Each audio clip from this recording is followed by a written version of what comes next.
Hello बाचू। तो आज की कहानी है जादुई जंगल का रहस्य। बहुत समय पहले एक छोटे से गांव के पास एक घना जंगल था जिसे लोग जादुई जंगल कहते थे। इस जंगल के बारे में कहा जाता था कि यहाँ अनगिनत रहस्य छिपे हुए हैं, लेकिन जो भी अंदर गया वो कभी वापस नहीं लौटा। गांव के बच्चे इस जंगल के बारे में कहानियां सुनकर रोमांचित हो जाते थे, पर कोई भी अंदर जाने की हिम्मत नहीं करता था।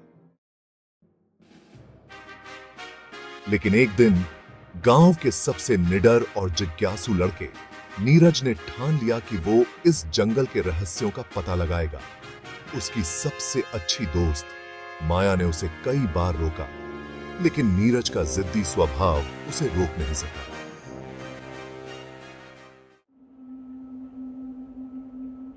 एक शांत दोपहर, जब सूरज धीरे धीरे ढल रहा था, नीरज और माया जंगल के किनारे पहुंचे। नीरज ने कहा, अगर तुम डर रही हो तो यहीं रुको, मैं जल्दी वापस आ जाऊंगा। माया ने उसकी ओर देखा और बोली, मैं तुम्हें अकेले नहीं जाने दूंगी। दोनों ने जंगल में कदम रखा और जैसे ही उन्होंने पहला कदम रखा, हवा की एक तेज झोंका आई और पेड़ के पत्ते असामान्य रूप से हिलने लगे। पहले कुछ मिनटों तक तो सब सामान्य था, लेकिन कुछ ही दूर चलने के बाद उन्हें एक बहुत पुराना पत्थर मिला जिस पर अजीब लिपि में कुछ लिखा हुआ था। नीरज ने उसे ध्यान से देखा और अचानक वो पत्थर चमकने लगा। माया ने डरकर कहा, नीरज, हमें वापस चलना चाहिए, ये जगह ठीक नहीं लग रही। अभी वो ये बातें कर ही रहे थे कि एक हल्की सी हंसी की आवाज आई। दोनों ने चारों तरफ देखा, लेकिन कोई नहीं था। तभी पेड़ों के पीछे से एक सफेद खरगोश भागता हुआ दिखाई दिया। नीरज ने कहा, चलो इसका पीछा करते हैं, और वो दोनों खरगोश के पीछे दौड़ने लगे। खरगोश उन्हें जंगल के और अंदर ले गया। कुछ ही मिनटों बाद उन्होंने एक विशाल पेड़ देखा जो बाकी पेड़ों से बिल्कुल अलग था। उसकी छाल पर सुनहरी लकीरें थीं और वो हल्की हल्की रोशनी बिखेर रहा था। नीरज और माया को यकीन हो गया कि ये कोई साधारण पेड़ नहीं है। ये क्या हो सकता है? माया ने धीरे से पूछा। नीरज ने उसकी ओर देखा और कहा, मुझे लगता है कि ये जादुई पेड़ है जिसके बारे में दादाजी ने बताया था। कहते हैं इसके नीचे एक गुप्त दरवाजा है जो किसी दूसरी दुनिया में जाता है।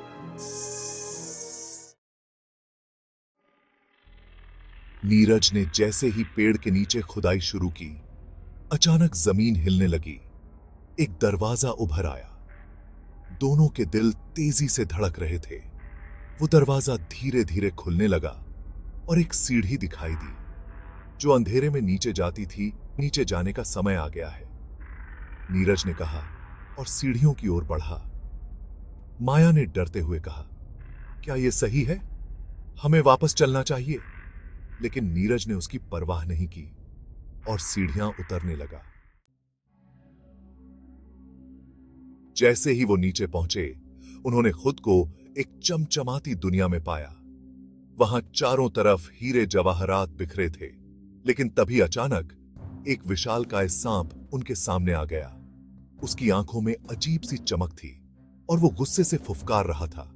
तुम्हें यहां नहीं आना चाहिए था, सांप ने कहा। माया ने नीरज का हाथ पकड़ा और डरते हुए बोली, अब क्या करें? नीरज ने सांप से पूछा, कौन हो तुम और इस जगह का रहस्य क्या है? सांप ने गहरी आवाज में कहा, यह सम्पीकी है। जंगल जादू और रहस्यों से भरा है। जो यहां आता है उसे अपनी बहादुरी और समझ से इसे पार करना पड़ता है, लेकिन बहुत कम लोग ऐसा कर पाते हैं। सांप ने कहा, अगर तुम इस जगह से बाहर निकलना चाहते हो तो तुम्हें 3 पहेलियां हल करनी होंगी। अगर तुम असफल रहे तो तुम हमेशा के लिए यहां फंस जाओगे। पहली पहेली थी, ऐसी कौन सी चीज है जो जितनी अधिक होती है उतनी ही हल्की लगती है? नीरज ने सोचा और फिर तुरंत जवाब दिया, हवा। सांप ने अपनी गर्दन हिलाई और कहा, सही जवाब। अब दूसरी पहेली सुनो। दूसरी पहेली थी, वो क्या है जो बिना चलाए भी चलती है? माया ने थोड़ी देर सोचा और फिर बोली, घड़ी। सांप ने फिर से कहा, सही जवाब। अब आखिरी पहेली।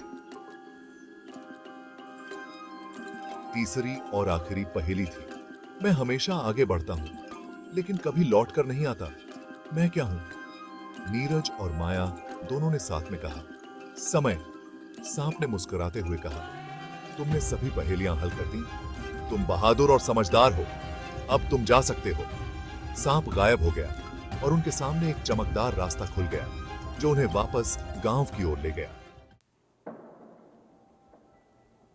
नीरज और माया ने एक दूसरे की ओर देखा और मुस्कुराए। उन्होंने जादुई जंगल का सबसे बड़ा रहस्य सुलझा लिया था। वो जल्दी से गांव लौट आए और गांव वालों को अपनी अद्भुत कहानी सुनाई।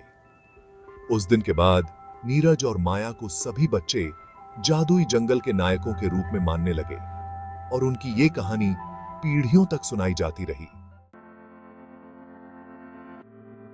अगर कहानी अच्छी लगी तो वीडियो को लाइक और चैनल को सब्सक्राइब करें।